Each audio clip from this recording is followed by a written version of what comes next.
The following is a presentation of the Championship Racing Network. Drivers, start your engines. Pull those belts down tight one more time, warm up those tires, hit your marks, and let's go racing, boys and girls. Nascar, Indycar, Formula One, Formula E, and NHRA Racing Talk. This is the Championship Racing Network. Now here is your hosts, Steve West and Matt Nicholson, with producer John Myers. Yeah, the gang is all here, sort of. Matt's doing his best imitation of Chernobyl, so he'll be with us, but he'll be by phone. Producer John's manning CRN live on YouTube very, very capably, and meantime, I'm camped out in the studio, all alone. I know, cry for me, right? No, don't worry about it. We got plenty to do. 2 hours of racing news that includes a major sponsor for the IROC series. Yeah, we'll be talking about that. Cadillac is making Formula One news. A lot of it, actually. Got a shake-up at the upper levels of Indycar. We got celebrations of life when it comes to both births and remembering those who just left us. Big one for us here in the home area of CRN in the state of Alabama. We'll be talking about that and so much more, including some breaking news that happened just a few hours ago on television and in lawsuits. Stay right here for more on the Championship Racing Network.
Four tires and 2 cans of fuel, and we're back to more racing action on the Championship Racing Network. Yeah, we are, but first things first, let's get an update for those of you that did catch the very beginning of the show when I made the reference of Matt doing his best imitation of Chernobyl. This is not the first time this week that I've said that. Let's go ahead and figure it out. We got Matt on the phone. Good morning to you, sir. And exactly why are you on the phone and not in studio? Well, good morning. Everybody can hear me good. Yeah. I had a round of radiation treatment this weekend for this cancer battle that I've been having, and playing a little bit precautions to keep a little bit of a distance from everybody right now. I should be okay within a couple of days, but just taking a little bit of extra precaution right now. So that's the good news. What have the doctors said so far, if you're willing to give that information? I am scheduled to have a PET scan done on Wednesday, and that will tell the tale where everything stands. All right. We'll certainly be thinking about you when that comes to that time. In the meantime, you ready to talk a little racing? Why not? All right, let's do it. Let's talk about last week real quick. A little bit of an upset when a driver has been solid all season long. But here's the thing. In the year of Connor Zilisch, it all gets kind of lost in the white noise. But suddenly everybody sat up and took notice of Brandon Jones. And I think he kind of got forgotten, if you think about it. Brandon Jones is the only driver in the Xfinity field last Saturday to actually have a win at Kansas Speedway. And he turned around and did it again. And nobody, I think, really thought in this, the year of Connor Zilisch, that he was going to be able to do it. Yeah. It's crazy. In the final run, 38-lap green flag run wrapping up the race, Jones not only held off Zilisch, but actually was pulling away from him steadily, actually had a margin of victory of almost 2.8 seconds when the checkers were flown.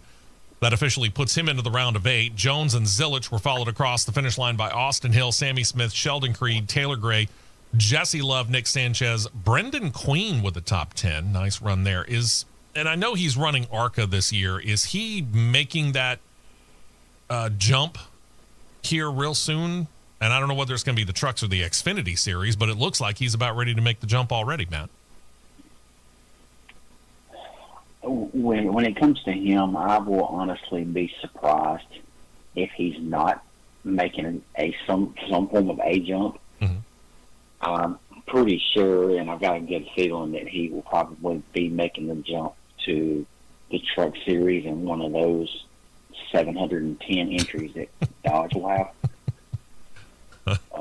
I got a feeling he'll be one of the pilots of one of the college trucks, making that next step up, because he's had a very, very, very, very remarkable year at ARCA, and he's basically all he's got to do is start the ARCA race this weekend, and he'll have the championship.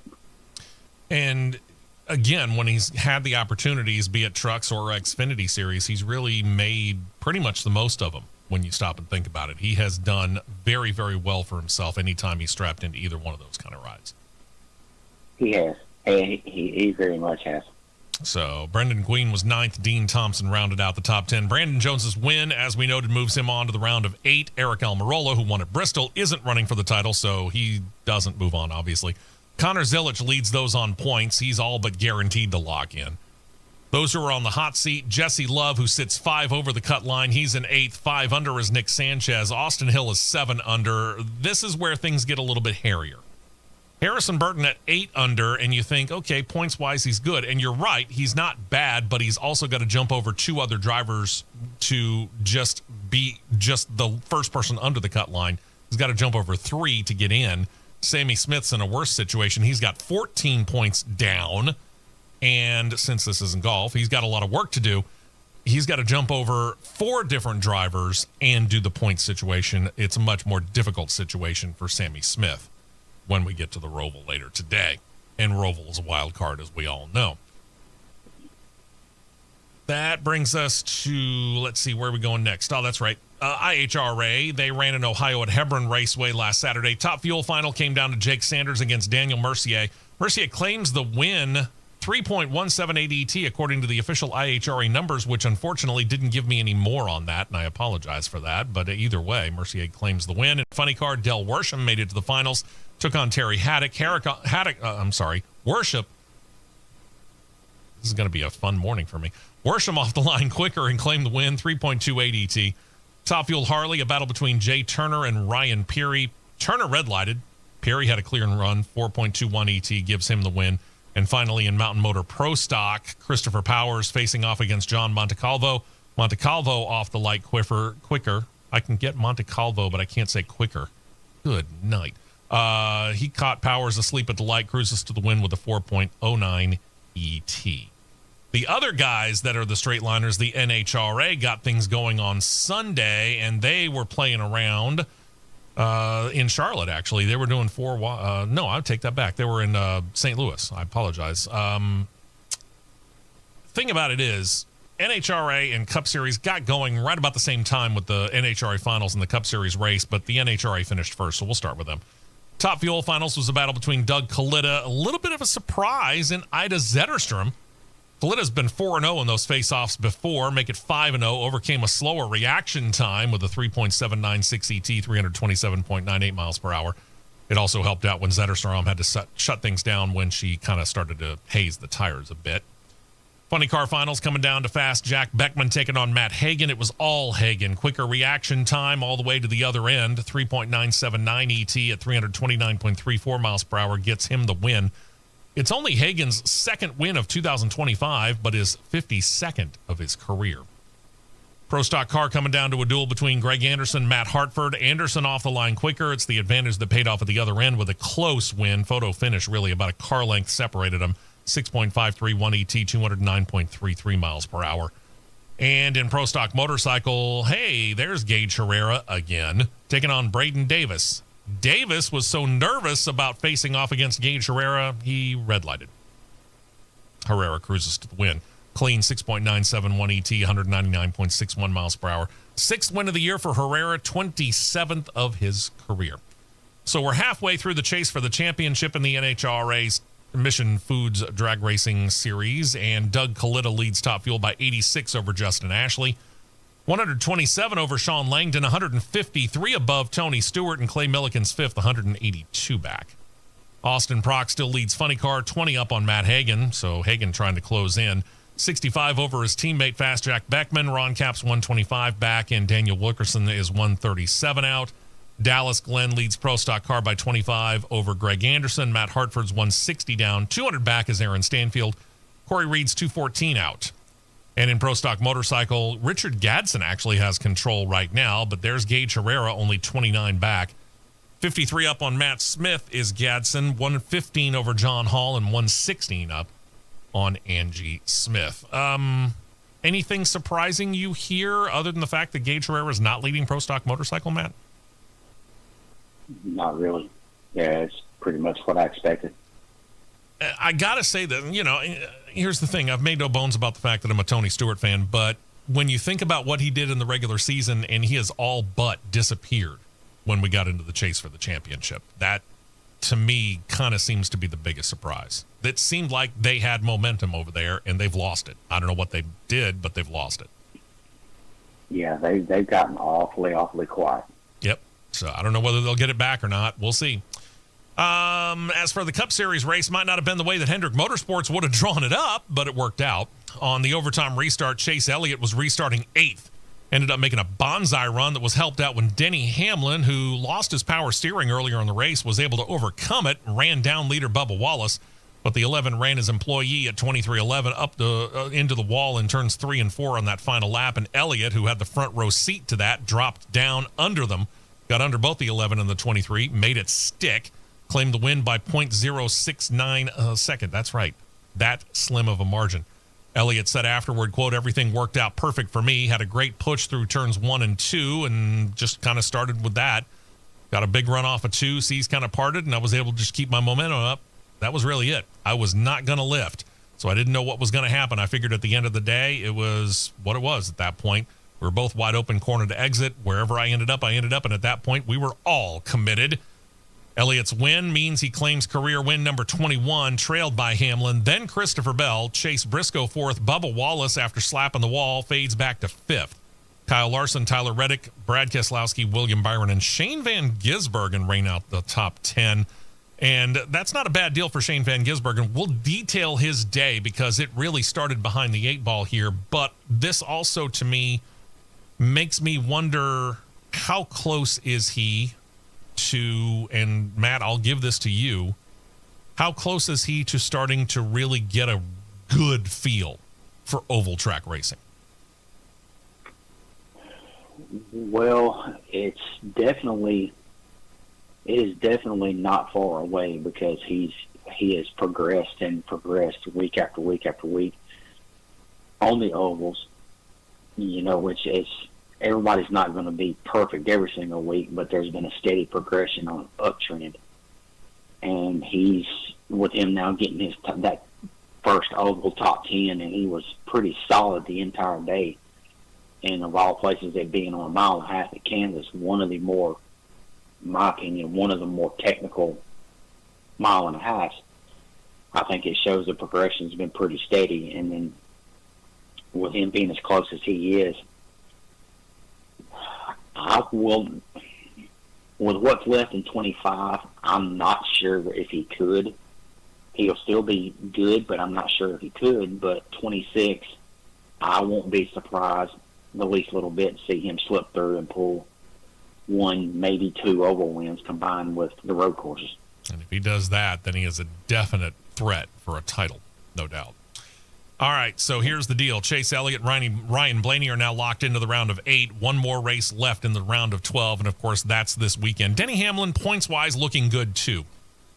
Then there's the cut line. Up just above the cut line is Joey Logano. He's up 14 points. Ross Chastain is 14 below. Bubba Wallace, Tyler Reddick tied at 35 back. Austin Cindric, 49 out of the lead. Austin Cindric, technically, can point his way in. But again, 49 points out and 5 drivers to jump over. No, he needs a win. Really, so do Bubba Wallace and Tyler Reddick when you're talking 35 points back, pointing their way in. Not really feasible. Ross Chastain could, but he's going to need some help because he'd have to jump over at least 1 and maybe 2. As for the racing this weekend, it actually began last night or yesterday afternoon, if you want to get technical. Craftsman Truck Series running at the Roval at Charlotte Motor Speedway. Matt, I'll let you fill us in a little bit on what happened. You had the chance to watch most, if not all of it. I watched the majority of it, let's just say it that way. It was really interesting how it played out, because everything was so up and down through the entire race. Because on lap 1, the two trucks up front, starting in the front row, Lane Riggs and Corey Heim, were not taken out, but they were involved in an incident in turn 1 right after the green flag, and both trucks sustained pretty heavy damage. Mm-hmm.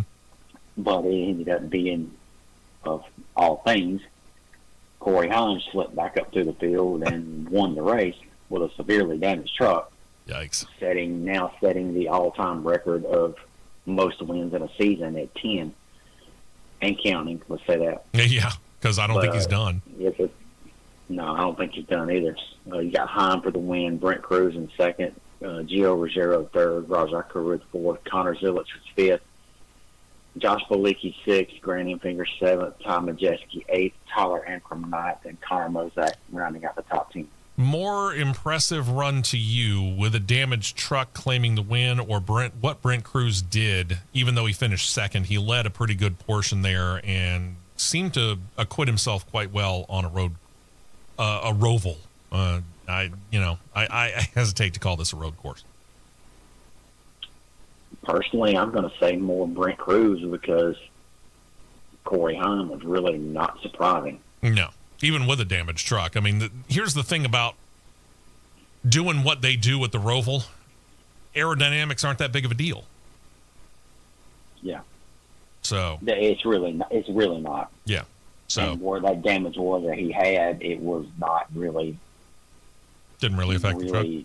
Hampering. Yeah, it wasn't hampering. I got you. All right, so Matt mentioned it, that series record-breaking 10th win in a season. He moves on to the next round. Again, not really a shock. Otherwise, it was pretty close. As far as points are concerned, Tyler Ankrum, Daniel Hemrick are only 2 points above the cut line. Rajah Caruth is 1 over. Lane Riggs is 1 under the cut. Ty Majeski's 2 under. Grant Enfinger and Caden Honeycutt tied at 4 under the cut line. So really, anybody conceivably could move on, Here's the fun part. You go from one wild card at the Charlotte Roval to taking this coming weekend, not obviously they raced yesterday, but this coming next weekend off before they then join us at Talladega in 2 weekends. So you go from wild card to wild card. We don't know what's going to happen. Literally, it's all up in the air. Yeah. Big time up in the air. That's the fun part about it, ladies and gentlemen. That is the fun part about it. Later today, as we are live, IHRA's Summit Team Finals from Division 8 gets rolling. The only reason I mention that is because if you're looking for something to do this weekend, there's a plethora of things that you could do, but you could also go up to just north of us in Harvest, Alabama, to Rocket City Dragway near Huntsville. If you're not anywhere in and around Alabama, you could check it out on IHRA TV on YouTube. Then you get the Xfinity Series. They're running the same roval as the trucks did yesterday. They're going to get in the Blue Cross 250. It'll air on the CW and PRN radio. Starts 5 p.m. Eastern, 4 p.m. Central Time, so maybe an early evening ending in store. Sun starting to set when these guys finally finish it up. Sunday morning, Formula One's turn with the Singapore Airlines Singapore Grand Prix, 19-turn, 3-mile-long Marina Bay course. This race is going to air on ESPN here in the United States starting at 8 a.m. Eastern, 7 a.m. Central Time. Hearing a lot of the drivers talking about those cool vests because Singapore is a very, very tropical environment. It's very hot there, even though they're racing at night in Singapore. A lot of the drivers are complaining about things like cool vests. What is there to complain about when it comes to a cool vest, Matt? Really, probably the only thing that you could complain with on a cool suit, cool vest, however you want, whatever way you want to describe it, is if it was to stop working during the race and is pumping hot water. But if you're not generally used to wearing one, could you consider it to be too bulky for what you're used to? They're a lot of people may think they're bulky, but they're really not as bulky as you think. Okay. They're fairly thin. They're not really thick, but they're not very thin. They're fairly thin. Well, yeah. I mean, you have to have enough room for the water to be pumping through it. So yeah, that I understand. Those little tubes that are in that cool suit are not very thick. Yeah. Okay. All right.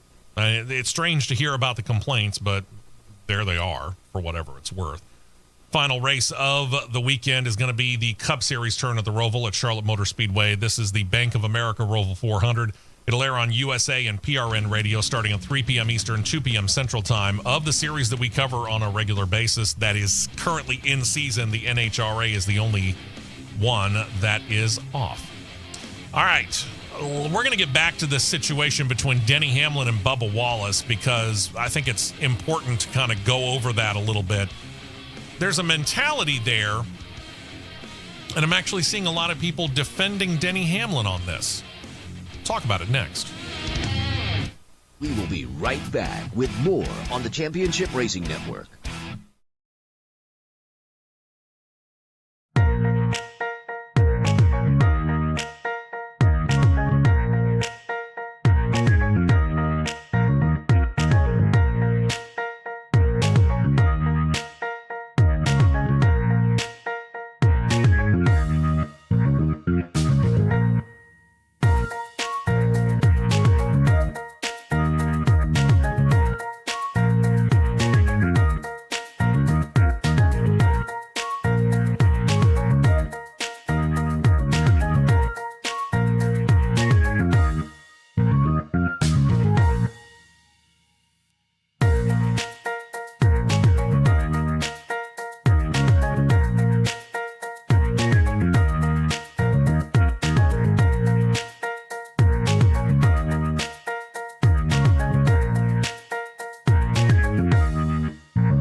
only, fuel only. Go, go, go.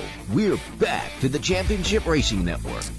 For longtime listeners of the show, I know we get new listeners all the time. We appreciate you, new viewers on CRN Live on YouTube as well, and thank you. But if you're a longtime listener or viewer, you might remember us late last year having a guy from a group called Addie's Army, and this is a group that has gone out and they're helping out in special needs situations for kids who have special needs, trying to make it easier for them and get some research going and things like that.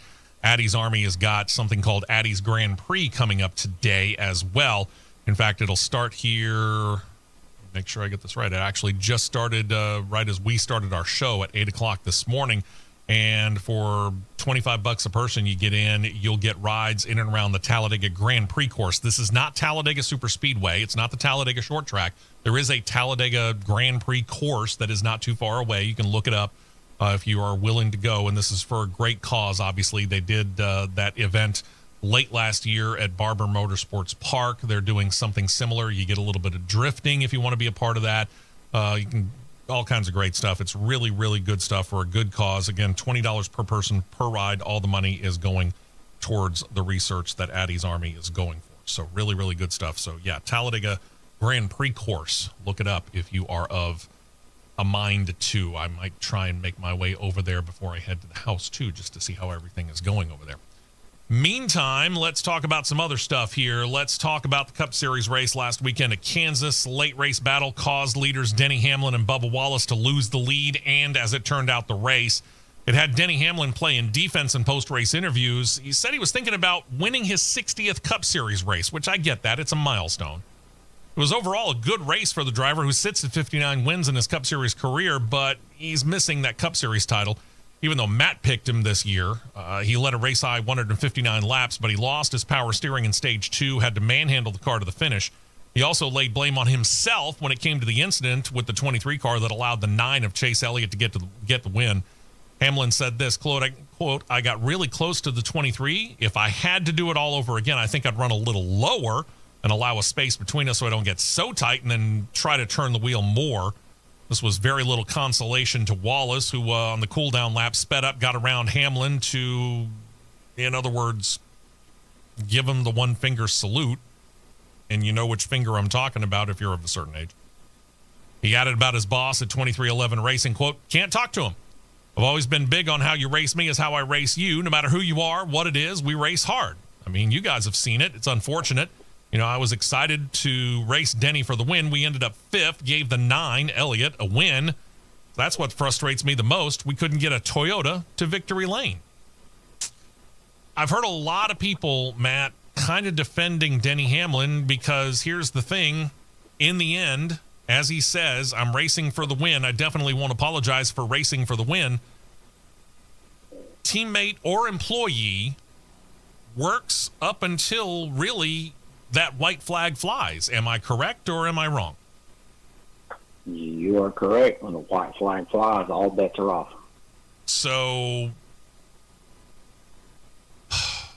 what, if anything, did Denny Hamlin do wrong? And I use the term if anything very pointedly because I'm not 100% certain he did much wrong. I am 100% certain he did nothing wrong. Okay. All right. He did absolutely. He didn't do nothing wrong. It was, he drove in the corner. I mean, give it. If you want to turn back the page to a similar something that has similarities to this, turn back the page to 2008 when Carl Edwards basically just about pulled the same identical move on Jimmy Johnson at the same racetrack. But the difference was with this one, Carl hadn't cleared, Denny didn't. Mm-hmm. Okay. So Denny did absolutely nothing wrong. That was a hard racing, driving, going for the win. The front end just did not. The front end stuck a little bit too much, and he got aero tight, and the air off Bubba's car pulled him up the track and pulled him into Bubba's car.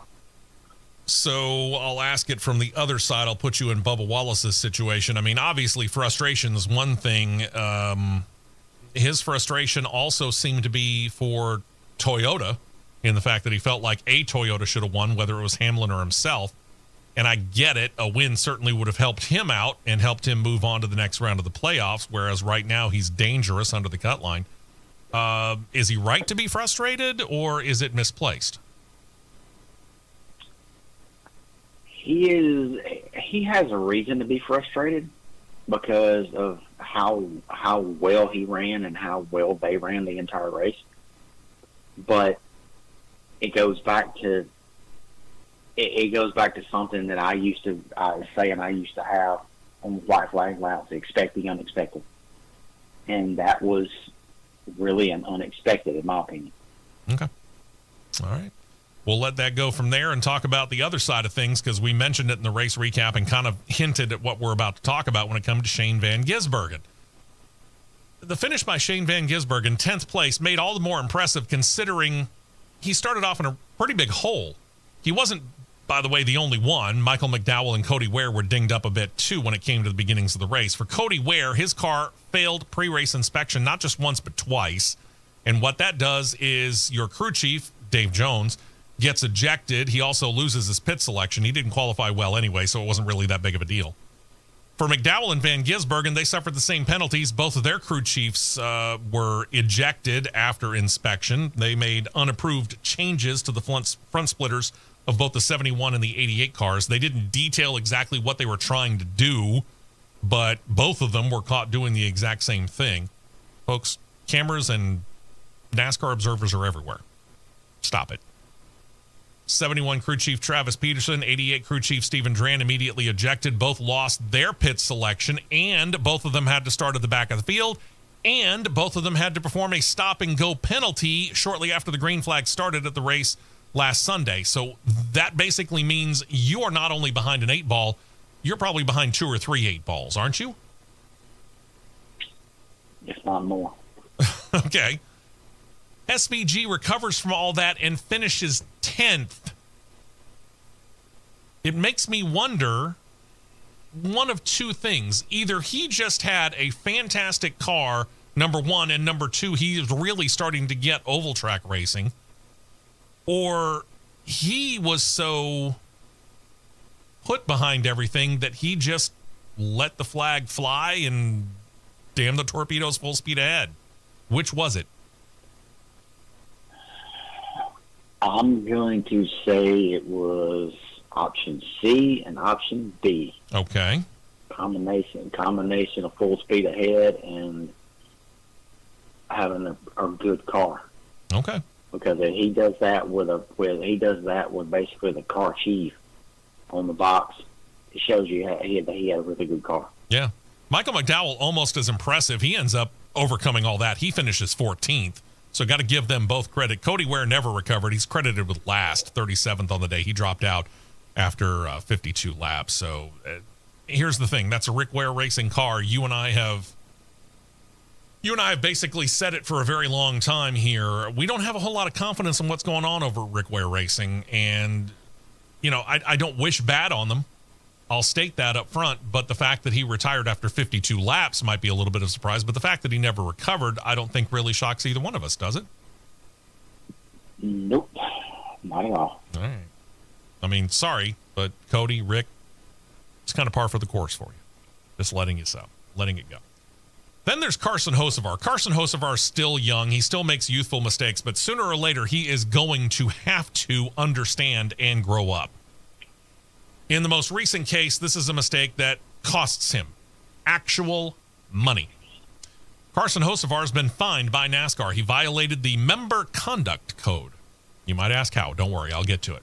Hocevar was involved in a spin late in the race at Kansas. It resulted in all 4 of his Goodyear tires going flat.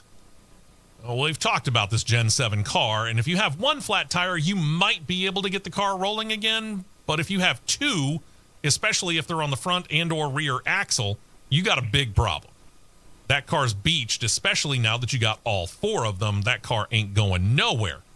But he tried it anyway and couldn't move. So safety workers arrived on the scene as they're tasked to do. However, while the workers were set to begin getting the car hooked up to a tow vehicle to get it off the track and down pit road where they could change the tires, Hocevar was noted still revving his engine and spinning the wheels in a vain attempt to get the car rolling on his own. Is this frustration on the part of Carson Hocevar in thinking that he can do it on his own and not wanting to be hooked up to a tow truck? What's the mentality there, do you think? I saw the video of this, and the way they perceived it is not, in my opinion, what it really was. The wheels, when they was hooking it up, it looked like he may have bumped the car in gear or had the car in gear inadvertently, and the wheels were not even spinning fast. Okay. They were just really slowly rolling. And they painted the picture and perceived it to be like a gigantic, massive safety hazard, like somebody was going to get ran over. Mm-hmm. And it was very, very puzzling to me. Okay. Very puzzling to me. Okay. Like the car can really go anywhere when it's beached and got full flat tires. Yeah, exactly. I mean, like we said, you and I have talked about that on numerous occasions, and the fact that it's a fruitless point. With one flat tire, you might be able to do it, even if it's on the drive wheels, the rear wheels. One of those flats, you might still be able to get rolling. But if you got two flats on the rear axle, you're not going anywhere. And if you have two flats on the front, it's going to make it difficult for you to roll, just because of the fact that that car really has a very difficult time gaining any traction to turn. Yeah, you can start to get the car moving, but trying to turn that car is a difficult thing in that situation. Yep, absolutely. Either way, NASCAR fined Hocevar $50,000. They cited Rule 4.4, subsections B and D. Hocevar actually was having a decent day up to that point. When he spun, he'd been running 13th. He ended up 4 laps down, finished 29th. Lesson learned? I don't know. We'll see. I don't know if there's a lesson to be learned based upon what Matt detailed. Then a couple of weeks ago, we noted that Randall Burnett announced he was going to be leaving Richard Childress Racing at the end of the year, moving to Trackhouse Racing to call the shots for the incoming rookie Connor Zilich. He may get to move a little bit earlier, because Richard Childress Racing has announced that effective immediately, Andy Street is going to take over as the crew chief on the 8 car, at least through the end of the year. Got a picture of 3 different guys from RCR. Andy Street is the guy that's right in the middle if you're watching on CRN Live on YouTube. Team posted on social media with Richard Childress Racing and Randall Burnett parting ways at the end of the year. Richard Childress Racing has decided Andy Street is going to step in as the crew chief of the number 8 team with driver Kyle Busch effective this weekend at Charlotte Motor Speedway. Burnett will continue contributing in a support role with the organization throughout the end of the season. I do wonder if that's going to stick. Additional information regarding future competition roles will be shared at a later date. Street's a longtime RCR employee. He's had several roles within the organization, and that does include being a crew chief. So he's got crew chief experience both at the Xfinity and the Cup Series level. Called the shots for the part-time 33 car in the Cup Series this year. He was also Austin Hill's crew chief from 2022 through just last year. And he and Austin Hill won 10 races over that point in time. So Andy Street is not an unaccomplished crew chief. Is this a stopgap measure, though, or is this a tryout to see if Andy Street's going to be the guy going into 2026? I'm calling my shot now. You're looking at the guy going into 2026, Andy Street, because he had a lot of good success with Austin Hill and Xfinity. And he's a really good wrench and a really good mind. So I feel like this is who's going to be the guy to go on top of the box for Kyle in 26. And then that brings us to Randall Burnett, who is now going into a, as Richard Childress Racing said, support role. This basically means to me, hey, you decided you were going to take yourself out of the starting lineup, so we're going to put you on the bench, but we might actually just move you to the clubhouse until your contract runs out. Yeah. Yeah, Yep. That's kind of what I figured. Just sit over there in the corner and be quiet, and you'll get paid for doing nothing until the contract runs out at the end of the year. Then we'll let you go. All right, when we come back, Tyler Reddick actually overcame a lot last weekend to get that top 10 finish that we detailed. And most people don't know that whole story. We're going to detail it for you when we come back right after this. We will be right back with more on the Championship Racing Network.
fuel only, fuel only. Go, go, go.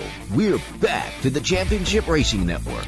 Yeah, we are. Welcome back in. Still talking a little bit of Cup Series news here. And we could have excused Tyler Reddick if he had a worse day than what he did, but he still, even distracted, I'm sure, was able to claim a top 10 finish. He raced while knowing that his 4-month-old son, who they named Rookie, was admitted to a North Carolina hospital cardiovascular ICU.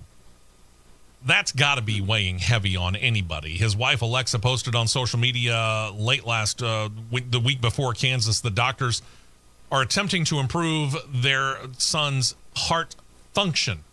Rookie was born back in May, the Reddick's second son, and she noted that he's been feeling a little bit off. And she's always had this feeling something wasn't quite right with him.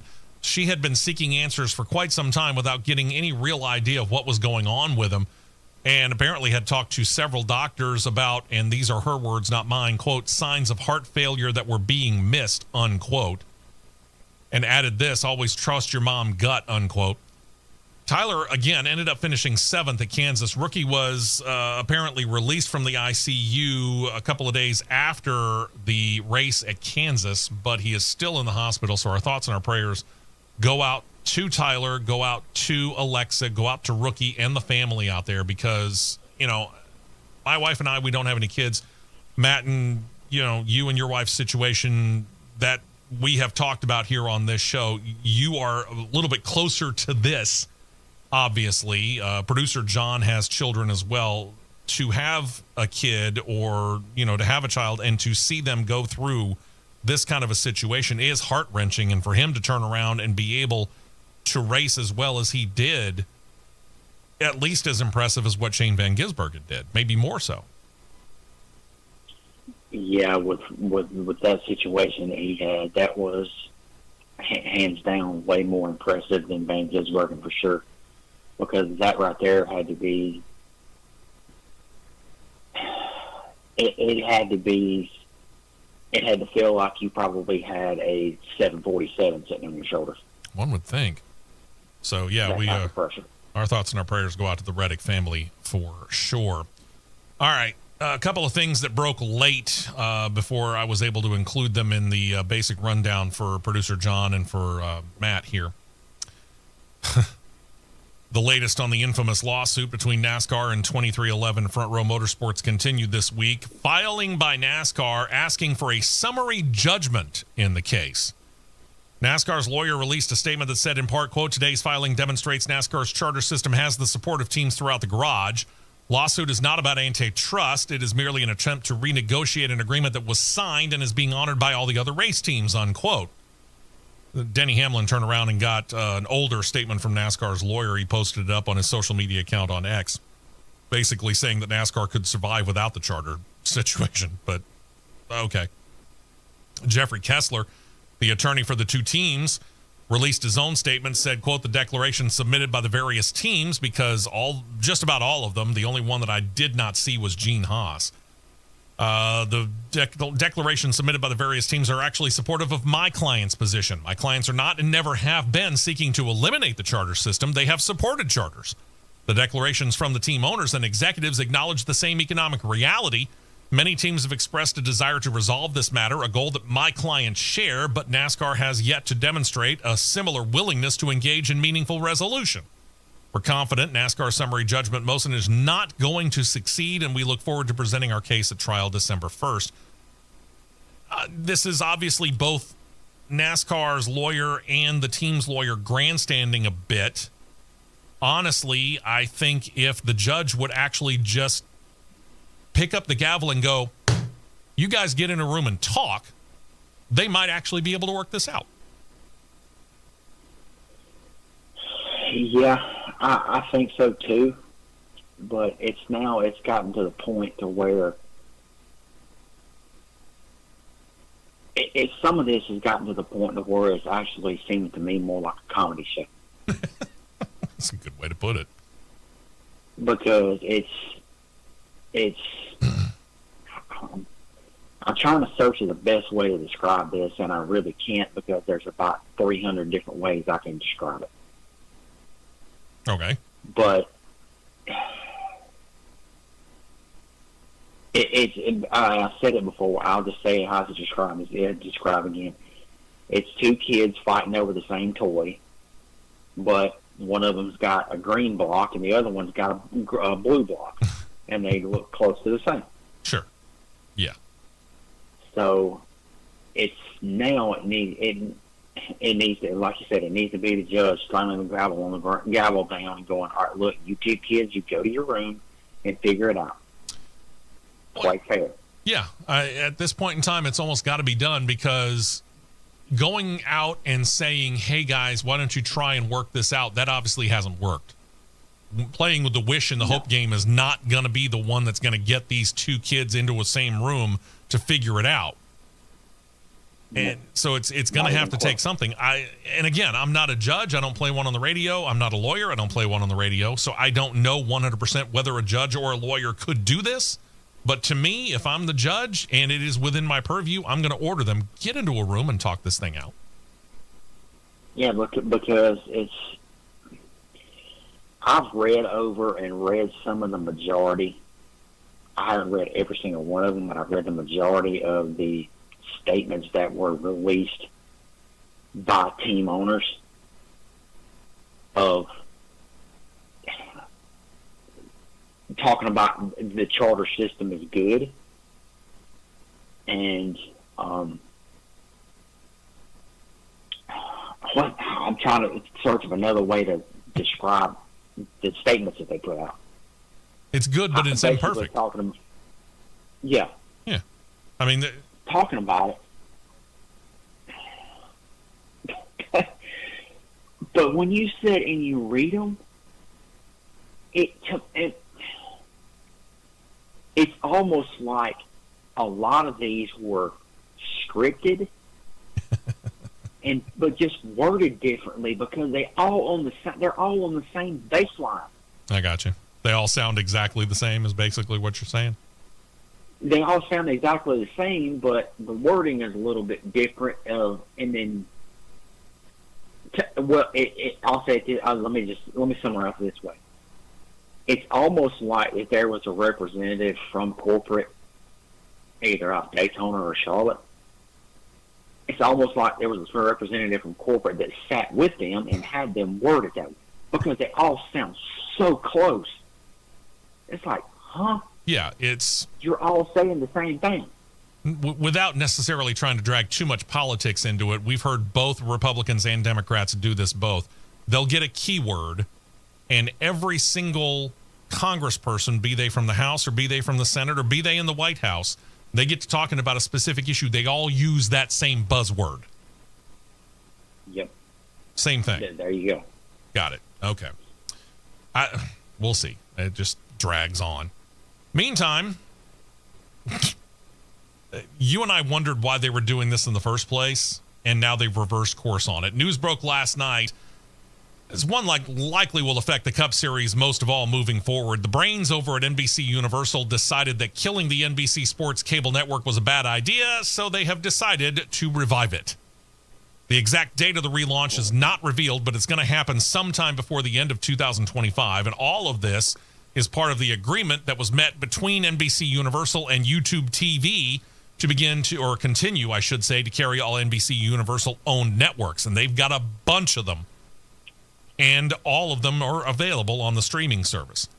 Next year, it seems pretty likely then that when NBC Sports gets to their portion of the Cup slate, the final 14 races of the year, several races, if not all 10 that are on USA this year, would shift over and suddenly find themselves residing on the reborn NBC Sports channel. You and I asked this at the time that they did it. Why are you killing it? Yeah, because it has not, from a motorsports viewpoint of it, when it comes to motorsports programming, going away from NBC Sports to USA has not helped the cause whatsoever. No, it hasn't. So maybe a revival of this could help. it's yet to be seen. I'm hoping that it helps because it's USA's just not getting it. I agree, but here's the other side of it. What are they airing? And I asked that question legitimately. What are they airing on NBC, the main network, that would keep them from being able to run more of those races on the main network? We talked about this from a couple of weeks ago. They had the Cup Series race on USA. They had an IMSA race on NBC. You could easily have flipped them, and you probably would have gotten slightly better ratings, more viewers, in other words, for the Cup Series race, because you and I both know this. We have pounded it into the ground. Longtime listeners and or viewers, depending on radio or CRN Live on YouTube, they know this. The king of motorsports on television is NASCAR in the United States of America. Yes, but with that being said, the ultimately painfully sad part about that, what you just said of who was airing where, NASCAR owns IMSA. I know. Yeah. So that really makes you go, huh? That really wants me to scratch my head, almost to the point of opening it up to bleeding, because I don't understand this. It makes no sense. It makes no sense at all. None whatsoever. I mean, I get it. You're going up against, and the whole Crossed Flags episode this week, if you haven't seen it already, it's available right now on CRN Live on YouTube. I spent the whole time talking about something that I mentioned on the big show last weekend, in the fact that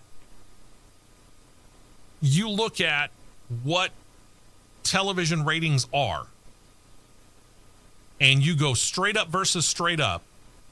Cup Series will beat everybody else. Doesn't matter what the series is, it'll beat them all out. Has on a consistent basis. It's only behind the NFL and college football. Third is the Cup Series. Then you get the likes of at around 1.5 for an average Major League Baseball game, NBA game. NHL's even less. NHL averages a little less than 1 million viewers per average game. I'm not talking about a big game. I'm not talking about a playoff or a World Series or an NBA championship game. I'm just talking about a run-of-the-mill NBA Major League Baseball game. Get about 1.5 million viewers. That's about where Formula One and Indycar sit. But for an average Cup Series race on the network, be it Fox, be it NBC, you're generally talking about 2.5 to 3 million people. So you're probably edging up on the 3 million side of things. So that means twice the number of viewers that Major League Baseball and the NBA are getting, and Formula One and IndyCar are getting. And again, this is just the average thing, and I'm kind of being a little generous with IndyCar, with all due respect to them, with IndyCar and Formula One here in the United States, because as a general rule, they don't quite hit 1.5 mil. I'm not going to rehash the whole thing here. We certainly don't have the time, but feel free, and I invite you to go back and check out the Cross Flags episode this week. It's just me because, again, Matt was going into the beginnings of his treatment here. So it's just me, and I'm talking for about 20 minutes about this. And by all means, disagree. The comments are there, and I read them. I want to see what you guys have to say because I'm very interested in it. All right, let's put that one to bed. Let's put this hour to bed. As we get prepared for hour number 2, we'll switch over to the Xfinity series here. News about Connor Zilic. Jordan Anderson's got some good news. Nick Sanchez has said something that actually isn't being backed up by his team.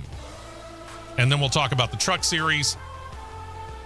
And unfortunately, a big loss for the state of Alabama, and specifically the area that we're in, East Central Alabama. Don't touch that dial. The Championship Racing Network will be right back.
4 tires and 2 cans of fuel, and we're back to more racing action on the Championship Racing Network. Hour number 2 underway here as we shift from talking about the Cup Series to the Xfinity Series with producer John on CRN Live on YouTube. Matt is by phone. If you're just now joining us, Matt, you are undergoing your treatments for your cancer situation, and they had you lit up like Chernobyl, and you're just basically playing it safe, right? Yes, that is the case, yes. Okay. And I'm trying to make light of a serious situation, truth be told, but the good news is, in your case, especially, this was caught really, really early. They're being aggressive in treating it and trying to just be done with it. That's the way that I read it. Am I right? Yeah, that's right. This is really more of a precaution move to there nothing gets somewhere to where it doesn't need to be. Yeah. All right. Yeah. All right. We're praying for you, and you have said that you've got a scan coming up later this week.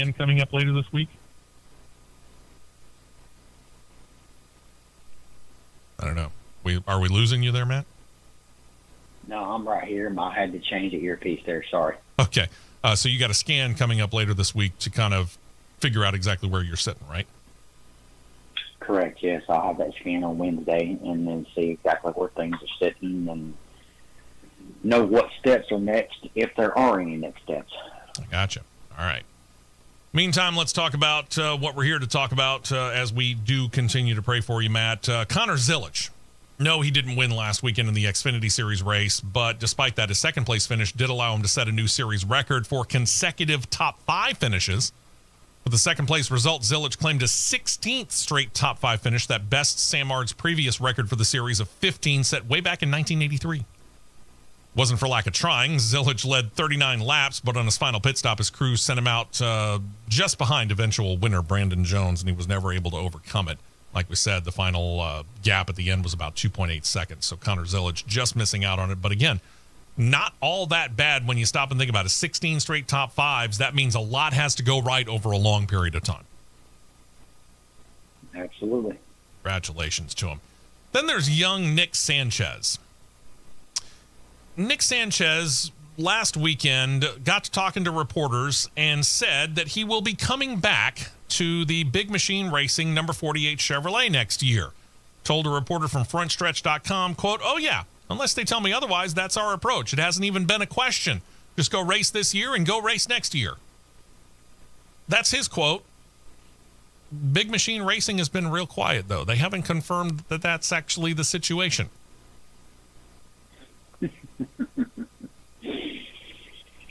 Never open your mouth too quick there, Nicholas.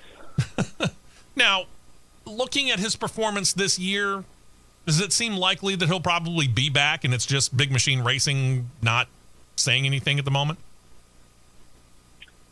One would think, yeah. Much ado about nothing, in other words?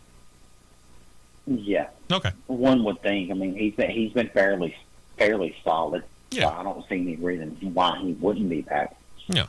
Okay. And, you know, again, I like to talk about this stuff only because I do find it interesting that the driver would come out and say something and the team not then turn around and make a statement either in support or we don't know what the heck that guy's talking about. For them to be quiet, I think, is the biggest curiosity to me, and that's why I mentioned this particular story. Mm-hmm. And then there's congratulations. These congratulations out to team owner and part-time driver Jordan Anderson and his wife Kendall. They announced the birth of their first child, named Banks, last Sunday, September 28th. On social media, Anderson posted, quote, "This week our hearts were forever changed as we welcomed our son, Banks Clifton, into the world. We are thankful, beyond thankful, that both Mom and Banks are healthy and at home. God has truly shown us so much this season. We're in awe of the blessing that he's placed in our arms." They showed pictures of the new addition to the family. The one that I've got up on CRN Live on YouTube is them in the hospital at this point in time. By now, obviously, they are home. I haven't heard of any health problems, and that is great news. Congratulations out to the Andersons and their extended family. And I say extended family because kind of loosely involved in that family is Larry McReynolds, former Cup Series crew chief and now a host on Sirius XM Satellite Radio. Grandpa Larry. Indeed. To the Craftsman Truck Series here, and we are eagerly awaiting the invasion of Cowlick Racing and the Ram brand into the Truck Series next year. And apparently Stellantis is not only in, but they are literally all in. And what do I mean by that? Stellantis is the parent company through the Dodge, Ram, and Mopar brands, showing that they are, once again, really, really thrilled to be back in motorsports. They have appointed a North American Motorsports Competition Director. That's a fancy title, ain't it? The man who takes on the mantle, Kevin Kidd. Kidd should be actually a name familiar to a lot of people in the NASCAR world. He was a race engineer, a crew chief, and a race director, and he was on the NASCAR Competition Advisory Board for 5 years. Kidd set to oversee the Dodge Ram Mopar efforts across NASCAR's Craftsman Truck Series, where he's going to be working with Cowlick Racing on the new Ram truck team in 2026. He'll also begin to work with Tony Stewart Racing in the NHRA, which not only runs Dodge, but has sponsorship from the Stellantis subsidiary brand of Direct Connection. Kidd is going to answer to SRT Performance Division Senior Vice President Tom Sackerman. Kidd said of this opportunity, quote, "The intersection of engineering and competition has always been my passion. Stellantis' innovative approach, I should say, to motorsports, especially in partnership with Cowlick Racing, presents a huge opportunity to push boundaries. I'm really looking forward to contributing fresh ideas to help drive these efforts forward." Forward here is, you and I kind of detailed this, Cowlick doesn't have much of any liability here. Yeah, Cowlick Racing technically fields these 5 teams, but all 5 of these teams are, for all intents and purposes, what we would say in the Formula One world, works teams. This could be literally the Dodge Racing or the Ram Racing team, because all of the onus has been put on Ram. Yep, everything, and they're beyond all in with it. So they're really only using Cowlick as the house to go out there and put these trucks out there and find the drivers. Everything else is all on the Ram brand. Correct. Now, as far as talking to Tony Stewart Racing, they've done this without Kevin Kidd, and I'm not saying that Kevin Kidd is superfluous in this situation. He may actually come in and be able to do some things that maybe Tony Stewart Racing hasn't thought of, but I don't know what specific benefit he brings to the NHRA side. It's just, I think that it falls under that umbrella. Yeah, it does. Now, at that point, that brings us to, we start to look ahead. The Dodge brand is still not 100% officially announced, but it is considered to be set to come into the top levels, because Stellantis has said they want to go Xfinity, they want to go, well, what is going to be the O'Reilly Auto Parts Series next year, and the Cup Series. They want to go racing in those 2 series within the next couple of years. Obviously, a lot of that onus is going to fall on Kevin Kidd, because he's now in that position where he's got to spearhead that. One would presume that he might also be looking to see if he can't expand out beyond Tony Stewart Racing and see if he can't grab another team, maybe 2, for the Dodge Mopar brand in the NHRA, or am I off base on this? Well, with Toyota getting ready to exit NHRA, he's got plenty of opportunities to snag 1, maybe 2. Oh, I would think at least a couple, maybe more. Yeah. So, all right. I personally, I wouldn't be surprised if you see the likes of Kalita or Antron Brown go where we're going. Well, and considering that Antron Brown basically came from Don Schumacher Racing, same situation where Tony Stewart Racing kind of split off from, they went with Dodge. It wouldn't surprise me for Antron Brown to go to it. No, not at all. Yep. All right. We'll keep an eye on it. And some sad news here. A man that both Matt and I knew well, I think producer John actually did meet him on a couple of occasions, passed away this week. Former Talladega Superspeedway chairman Grant Lynch. Grant Lynch, he was a pillar of the East Central Alabama community, not just Talladega Superspeedway. We'll get into that. NASCAR released a statement on his passing, said this, quote, "Grant Lynch's leadership, vision, and larger-than-life personality helped make Talladega Superspeedway one of the most iconic and fan-friendly venues in all of motorsports. As the track's longtime president and later chairman, he guided Talladega through more than 2 decades of growth and transformation while building lasting relationships with fans, competitors, and colleagues across the industry. From his time with R.J. Reynolds, Talladega, and even into retirement, Grant was not only a trusted leader, but also a cherished friend to so many in the NASCAR family. NASCAR extends its heartfelt condolences to Grant's family and loved ones during this time. Talladega Superspeedway President Brian Crichton included his own statement, said this, quote, Grant Lynch dedicated more than 25 years to making Talladega Superspeedway the biggest, boldest track in all of motorsports. To Grant, nothing was more important than the fans, the team he led, and the surrounding communities. His vision, leadership, and big personality shaped so much of what makes Talladega special, and his influence will continue to be felt for every race weekend for generations to come. As Grant so often reminded us, he had that rallying cry where he would stand up before the race on Sunday specifically, and to a packed grandstand and to a loaded infield, he would lead them in the chant of, "This is more than a race, this is Talladega," and it always will be because of Grant. On behalf of the entire Talladega Superspeedway team, we extend our condolences to Grant's family and friends. Crichton's part of the statement concluded. And here's probably one of the more telling parts. The family, the Lynch family, said that in lieu of flowers to be sent in remembrance of him, they're asking for donations to any of his favorite causes.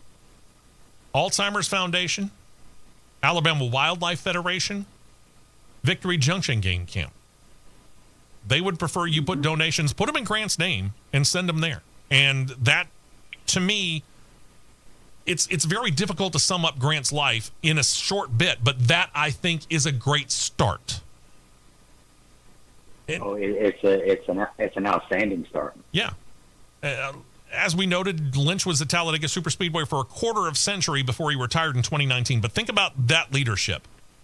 In that time, the East Central Alabama track became a destination race for people not just around the United States, but all around the world. Race weekends, we have talked and had the chance to talk to Brian Crichton on numerous occasions. Matter of fact, on my regular weekday job, we're going to talk to him on Wednesday morning. And I'm sure he's going to be here on the flagship station as they lead up to it as well, which is in Anniston. And when we talked to Brian Crichton, and before that, when we talked to Grant Lynch, and, you know, we have had the chance to talk to him as well, they both have noted that people from all 50 states, it includes Alaska and Hawaii, that's some nice traveling involved there, come to the races at Talladega in both the spring and the fall. And as a general rule, you can count on people from anywhere between 20 and 30 different countries around the world to come in to take in the racing at Talladega. If not more. And that is a continuation of what Brian Crichton and the team do over there at Talladega Superspeedway on a regular basis. I'm just a small part of it. All I do is get up into the tower on race weekends and be a PA announcer. I'm a very small part of that. The rest of the team is much more involved on that on a regular basis. I give all the credit to them because of what they're able to do. They have made Talladega not just a place where they hold a race a couple of times a year. They have made it a destination location. And Lynch... Lynch was also the main force behind that Talladega Transformation Project. This was the one that in 1 year's time redid the infield with the new cup garages, the Big Bill's fan place, the new tunnel under turn 3, all the new parking for RV, and so much more that all got the fans closer to the action. You and I were marveling on it. You and I went out there on numerous occasions watching as the turn 3 tunnel was, it tore up the track and then all got rebuilt. And then watched as the infield got raised and then all built up. And again, they did this all from the fall race in 1 year to the fall race of the next year. All of that stuff got done in that time. Yeah, and Grant pushed through, help get it pushed through all that, especially with the tunnel part of the project, and what was arguably one of the wettest winters in the state of Alabama in a long time. Yeah, you and I, we talked to, oh gosh, I can't remember who it was, but you and I, we talked to somebody and they were talking about how many gallons of water they were pumping out of that area where they were excavating to build that tunnel. It was a ridiculous amount of water. It was Russell. That's right. Thank you. Yeah, I couldn't remember exactly who it was. You're right. It was Russell. It was Russell.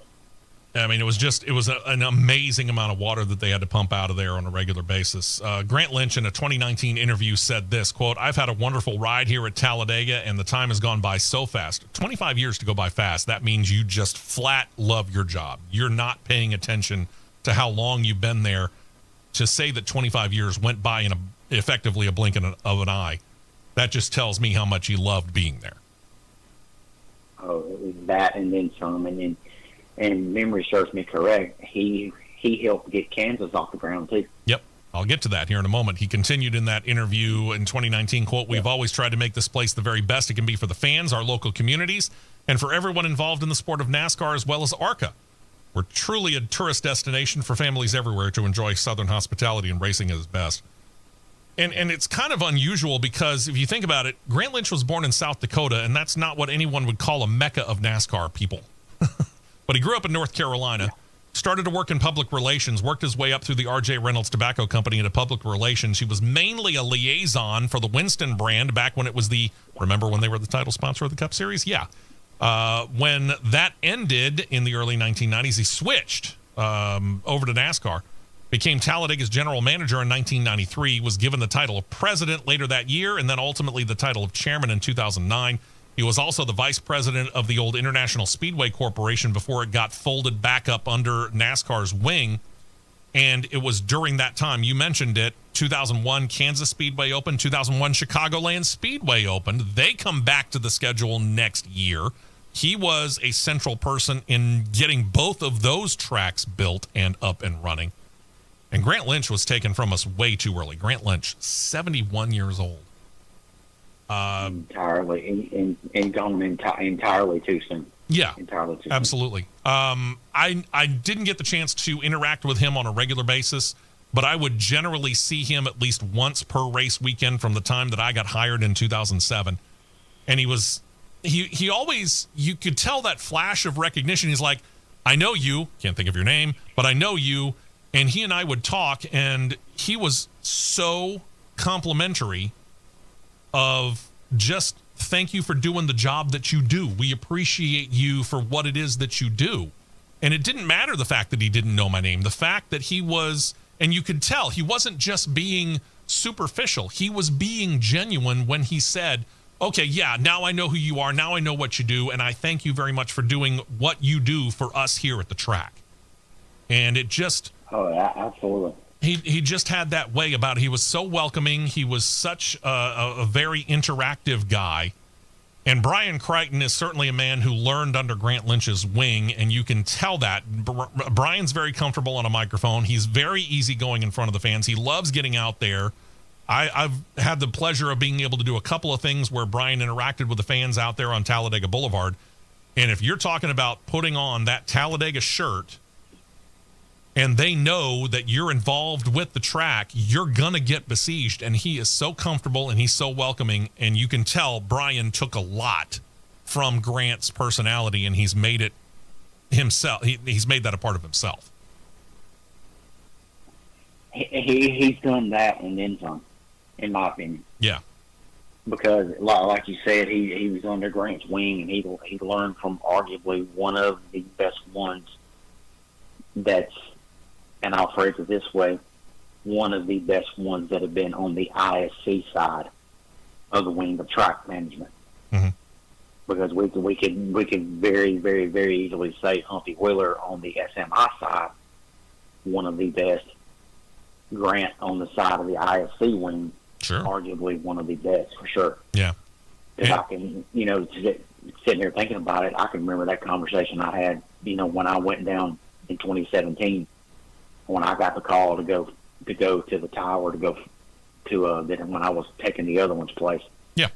When I got that call, he and I and Russell it was just us three sitting there and just talking. And Grant made me feel. It granted me knowing that I was about to be on a microphone in front of 170,000 people, and of all races, Dale Earnhardt Jr.'s last race in Talladega. Yeah. Grant put that sense of easement, and basically, in a nutshell, just go have fun. Yeah. Go in, go be yourself. Just go have fun. And you mentioned Russell. That was it.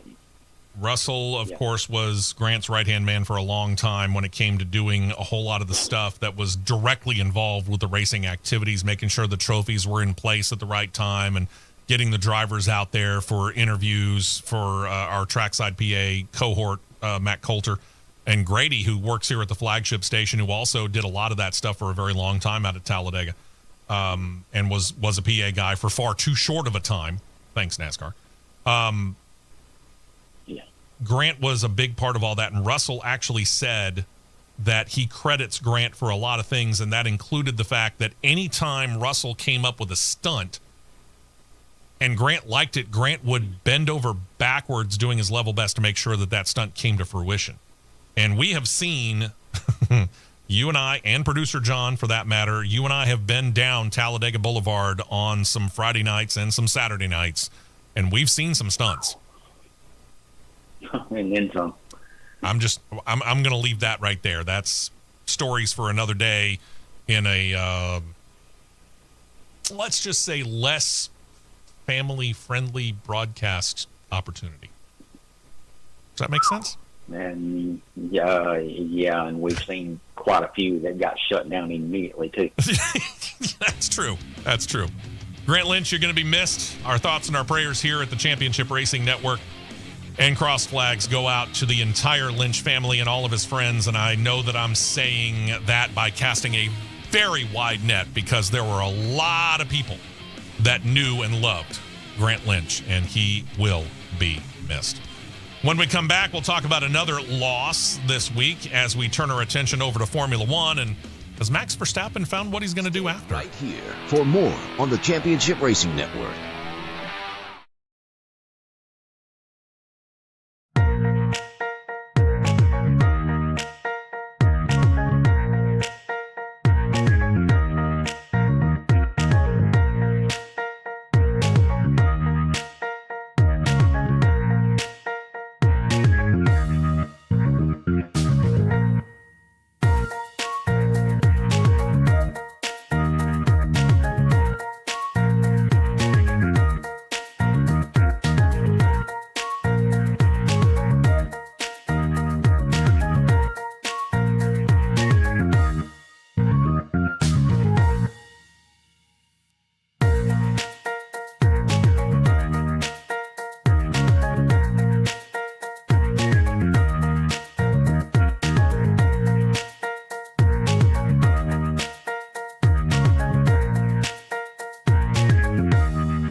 tread tires only and back out to the track for more action on the Championship Racing Network. Turning our attention to some open wheel racing Monday. Follow up to a story that we talked about last week on the big show. Lewis Hamilton was announcing that his dog, the 12-year-old dog that had caught pneumonia for the second time this year, Roscoe, fell into a coma a week ago yesterday as we air live on this Saturday, October the 4th.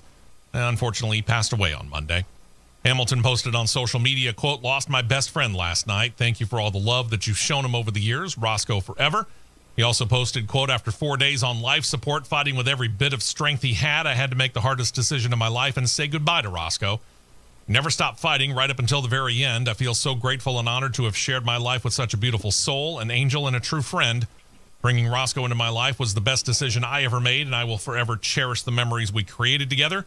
Although I lost," nicknamed him Coco, "although I lost Coco, I've never been faced with putting a dog to sleep before. It's one of the most painful experiences, and I feel a deep connection to everyone who has gone through the loss of a beloved pet.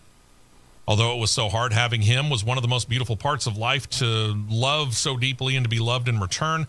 Thank you for all the love and support you've shown Roscoe over the years. Been very special to witness and feel. He died Sunday evening, the 20th of September, in my arms." You and I have both dealt with that, Matt, and I know the producer John has as well. It is not easy, but the trick is, yes, you mourn for a short period of time, but I think in the long run, we have to understand the just unconditional love that a pet, especially a dog, shows to us. Like when we come home and just how excited they are, and, play with them and pet them and do all that kind of stuff. And just,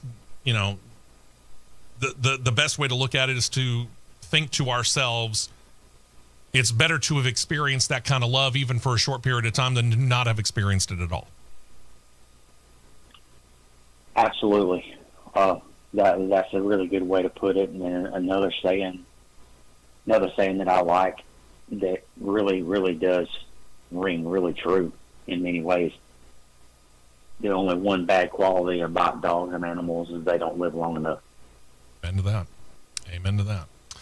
Then there's the other side. 4-time defending F1 champion Max Verstappen has hinted he might have found what he wants to do after he's done Formula One racing. Last weekend being a weekend off, instead of sitting back, relaxing, or doing work around the house or whatever he does in whatever he calls his downtime, he was out there running a Ferrari 296 GT3 with the classic Red Bull look all over it. And they were at the Nordschleife in his home country of Germany in a 4-hour endurance race where he and his teammate Chris Lullum got the win.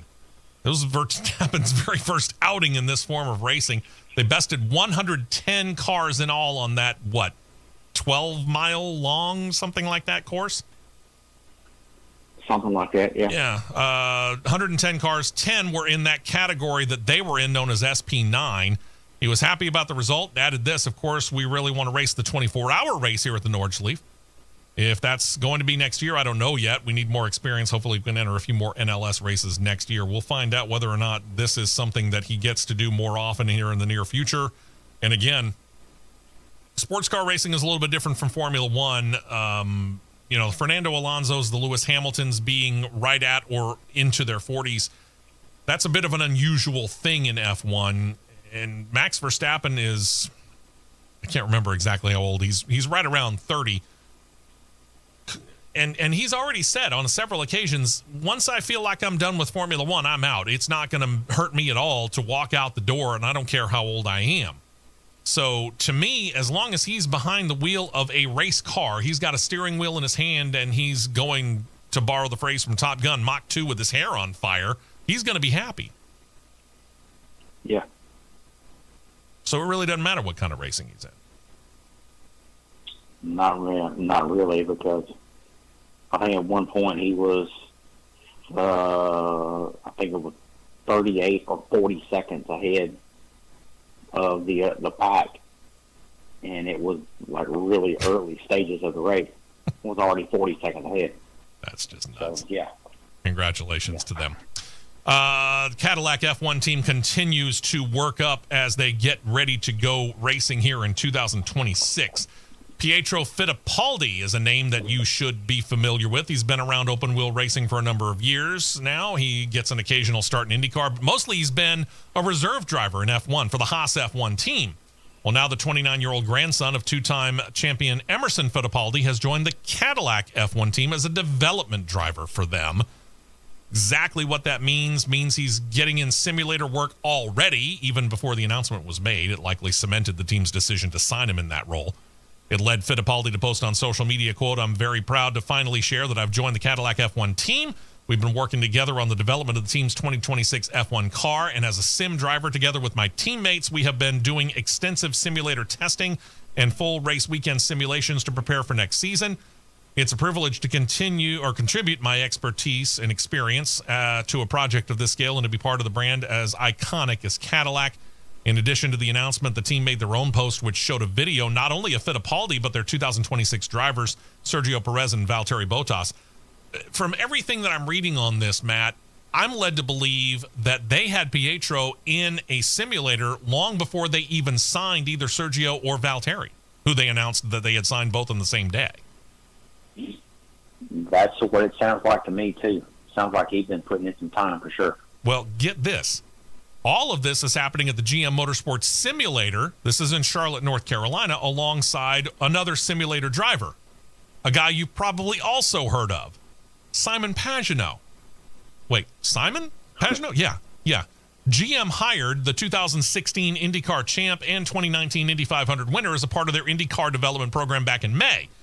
And as I noted, he's been at Charlotte. He's spent a lot of time at the Charlotte Technical Center, many of those hours spent in the simulator that's set up there.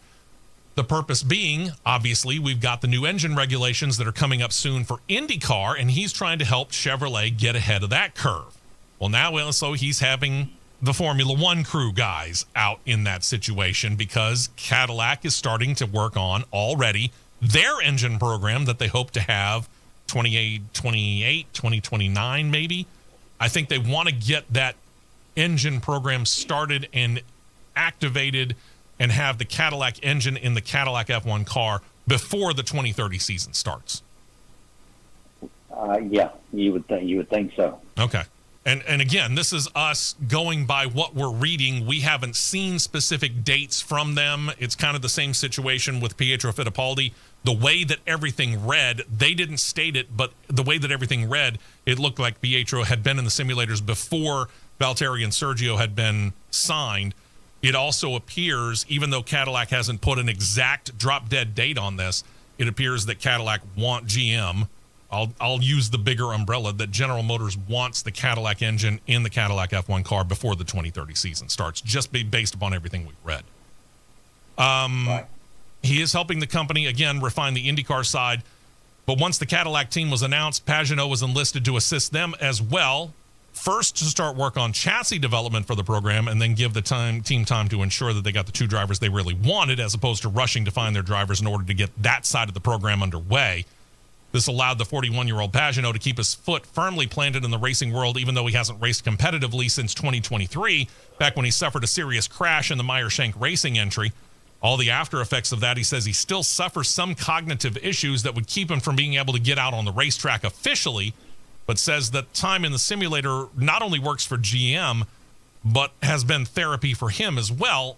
You being the driver of this particular show, you would know this better than anybody else. Even if you can't get on the track, any chance to do something that involves being involved in a race car, sim work. You and I have been at both Talladega and Atlanta Motor Speedway in the driving experiences.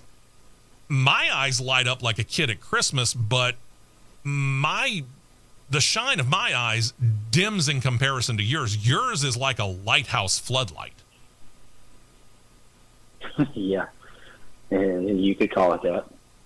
So, I can only imagine it from your aspect and from Simon Pagenaud's aspect, being a racer who can't go out and do what he loves to do on a regular basis, any chance to be able to do anything involved in racing. He's thrilled with the chance to do it. Yeah, I mean, it's like I said, no matter if it's being in an actual race simulated moment at real life, let's word it that way. Yeah. Or if you're testing the car, or if you're doing actual sim work in the simulator, it's always a treat. Now, let me go back to Pietro Fittipaldi for a moment. Fittipaldi's 29. This is kind of old for a guy who never really has had a legitimate shot at F1. When Romain Grosjean got injured, Pietro Fittipaldi finished out that year back in 2020, but he's never been the guy. He's always been the reserve driver. I don't think he's ever really been considered for a seat.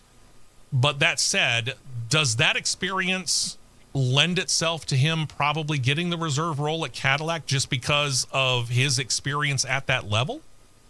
Or do you think that Cadillac's going to look at somebody else?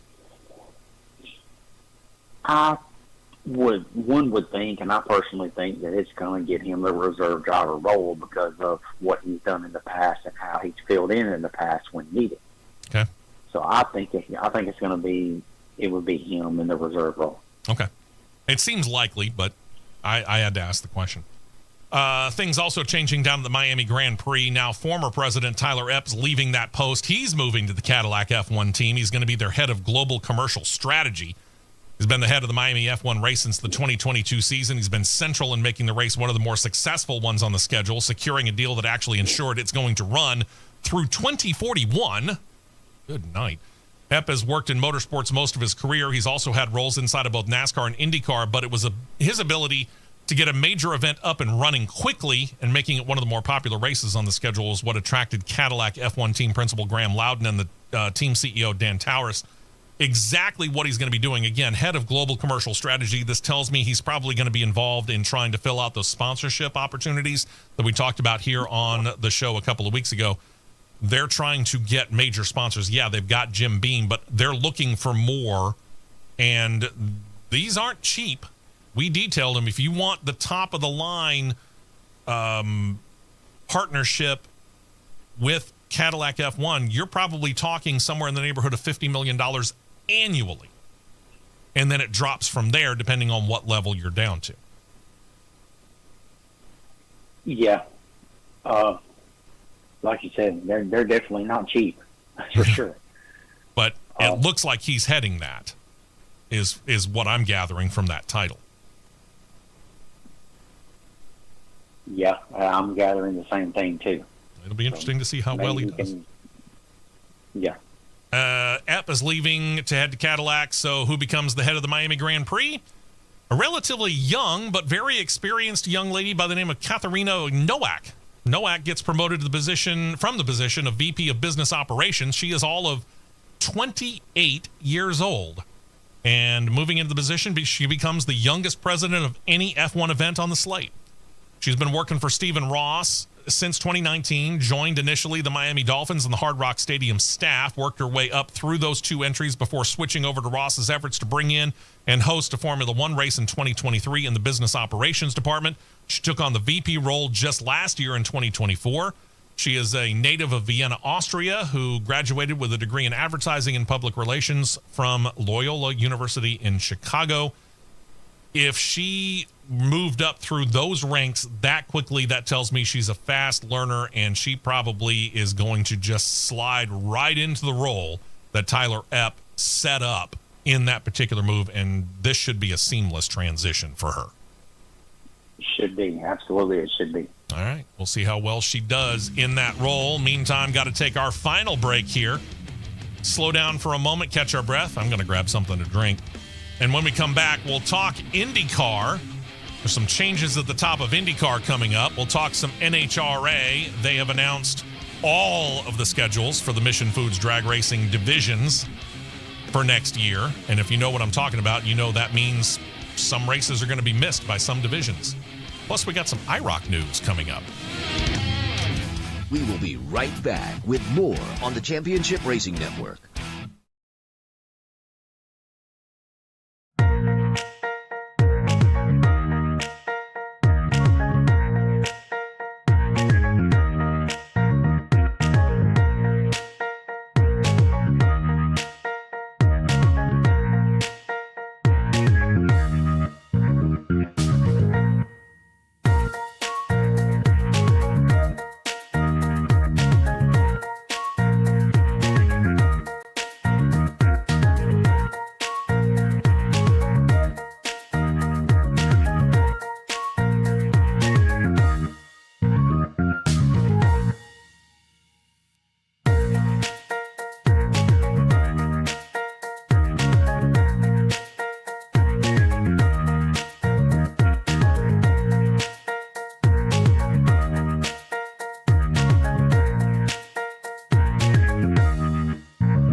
fuel only. Go, go, go.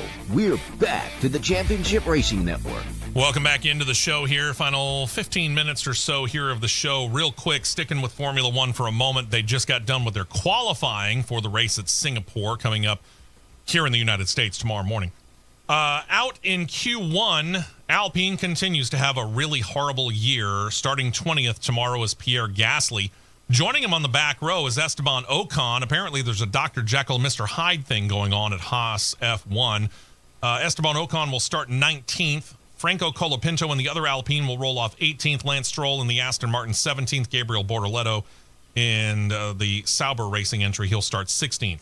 Out in Q2, rolling off 15th will be Yuki Tsunoda. He got beaten out by his Racing Bulls guy and the guy he replaced at Red Bull, Liam Lawson. He'll roll off 14th. The two Williams, Carlos Sainz, Alexander Albon, will start 13th and 12th. In 11th place, the Sauber entry of Nico Hülkenberg. Then you get to the top 10, the guys who made it to Q3. The other Aston Martin veteran, Fernando Alonso, he'll start 10th. The Dr. Jekyll to apparently the more meek Mr. Hyde of Esteban Ocon is Ollie Behrman, who will roll off 9th. Those two guys were about half a second off from each other. How can you get two cars built within the same organization to be half a second off from each other? That's a little bit puzzling there to be that far off. I agree. Especially when they're in the same building. So it all boils down to, is it a driver problem or did somebody set something wrong? We'll see.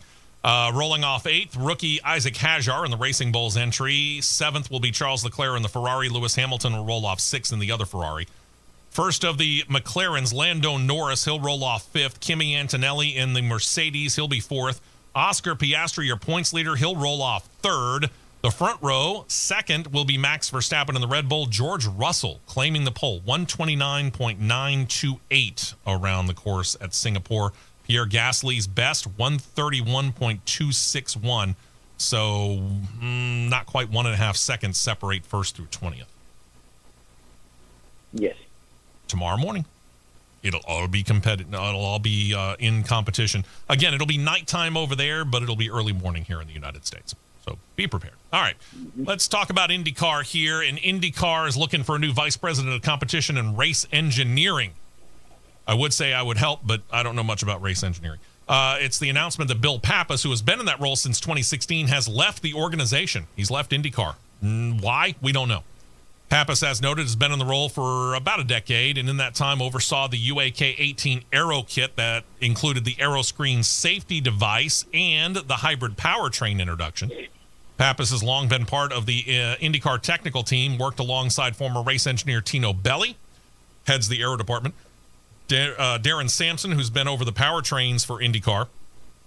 Pappas was technically over both in the role of vice president. Racer.com reports that series officials are going to be looking not only for Pappas's replacement, but they plan to make additions to their tech department because they're getting ready for that powertrain package that I talked about just a couple of moments ago. That's not set to come in until 2018, but they're getting prepared already to do this. I'm a little surprised that they've waited until now to actually think about expanding that department. One would have thought they would have done it right about the same time they announced, hey, we're going to bring in new engines and powertrains for 2028. Let's go ahead and be prepared now. Am I wrong on that thinking? No. All right. I mean, just asking for confirmation on that, so I appreciate it. All right, yeah, we mentioned the NASCAR versus 2311 in Front Row Motorsports. Reports are now also stating that another motorsports lawsuit seems to be getting close to a resolution. And the very little talked about, we haven't talked about it that much here, the Alex Palou McLaren lawsuit related to Alex Palou's initial plan to join McLaren before he backed out on it. The suit got filed in August of 2023 in the UK, where McLaren Indy LLC and McLaren Racing Limited, their version of an LLC in Britain, filed against Alpa Racing LLC, Palou himself, and Palou Motorsports SL. So they're picking up a lot of different organizations here that are all mixed in with Alex Palou. The suit was moved to Britain's civil court system, First court hearing was held on Monday of this week. This is a breach of contract situation related to the second attempt by McLaren to sign Palou, the first of which got blocked by Chip Ganassi Racing. So the two sides worked together, came to a conclusion where Palou was going to drive for Ganassi in 2023 on a one-year deal, and then beginning in 2024 was going to move over to McLaren and race for them in IndyCar with the possibility that he could end up finding himself in Formula One. Then Oscar Piastri came along. However, Palou and the team had such a great season in 2023 that Palou decided he didn't want to make the move to McLaren, leaving a championship caliber team in Chip Ganassi Racing. So his management informed McLaren he'd actually signed an extension with Chip Ganassi Racing to run through next year.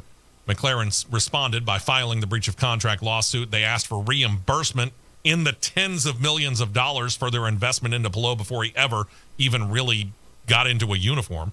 The suit might be resolved by the end of this year, but there are considerations that might push it into early 2026.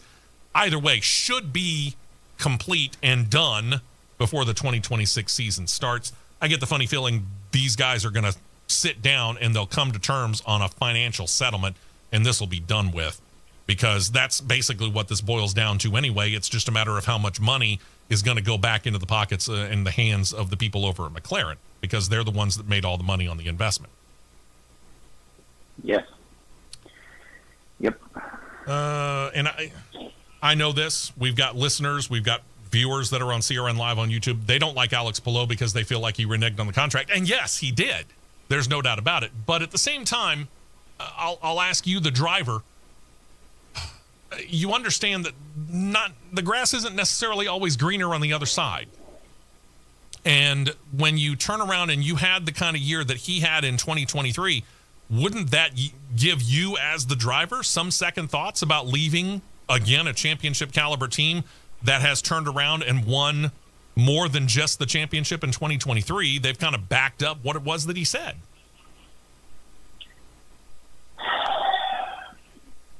I'm going to be honest with you. I really don't know, because this situation is so tricky. Mm-hmm. If I agree. Get word to put it. I agree. It's tricky. It's really hard to say. I mean, there's no guarantee that he wouldn't have gone to McLaren and done the exact same thing.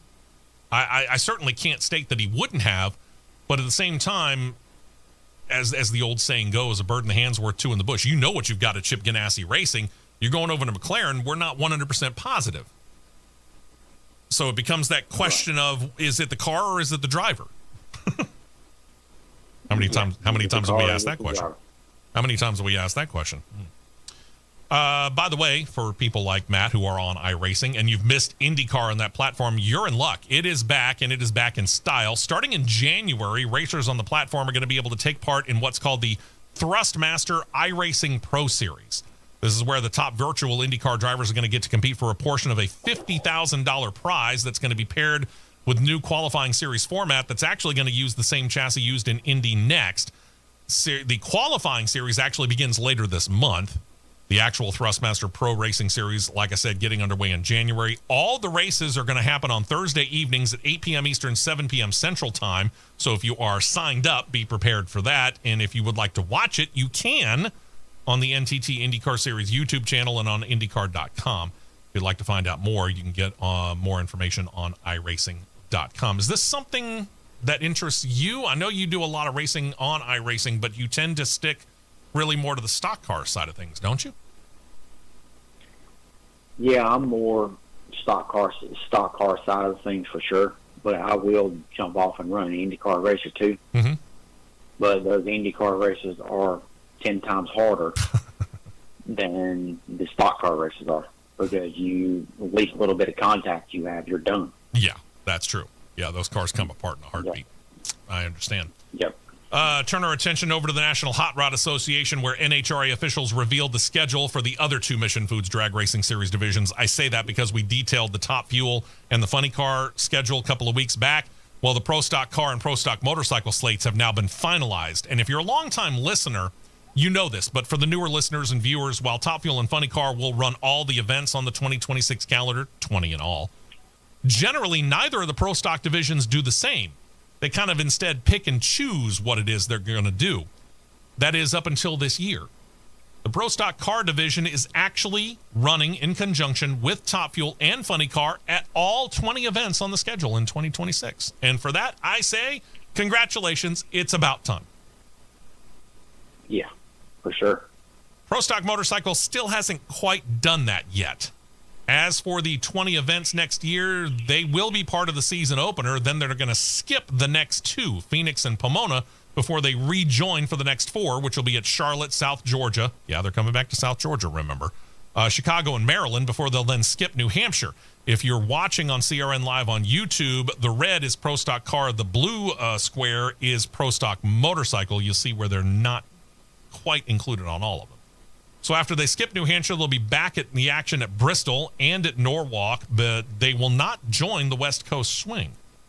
They won't go to Sonoma. They won't go to Seattle. They won't go to Brainerd. After they skip those, they'll rejoin for the U.S. Nationals at Indianapolis, which wraps up, I'll call it the regular season for all intents and purposes. And then they'll be on hand, like they are this year, for all 6 of the Chase for the Championship events. So they're going to get 14 events next season, skipping 6 in all. I tend to wonder, now that Pro Stock Car is out there running all 20, how much longer before Pro Stock Motorcycle does?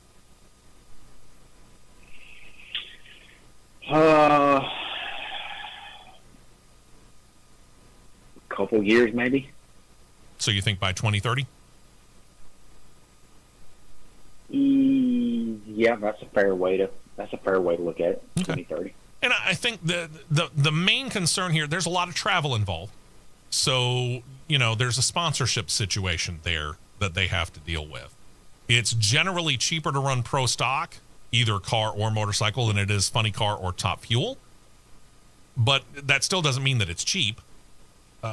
So they're going to have to go out, I guess, and find a little bit more sponsorship out there, some more partners to be able to go out there and help foot the travel bill. Because, again, like I said, they're skipping the entire West Coast swing, for example. Mm-hmm. So we'll see how it goes. Yeah. Then there's the 2026 NHRA Rookie of the Year contenders. They were announced officially this week. They do not actually include a Top Fuel driver this season. There are 2 Funny Car drivers in there, Hunter Green and Spencer Hyde. There are 3 Pro Stock Car drivers on that list. They are Stephen Bell, Matt Latino, and Cody Coughlin. There's also 1 Pro Stock motorcyclist in Braden Davis. Now, I just mentioned 6 people. But if you're looking at CRN Live on YouTube at the picture that's posted there, you notice that there are 7 people actually on that picture. Why 7?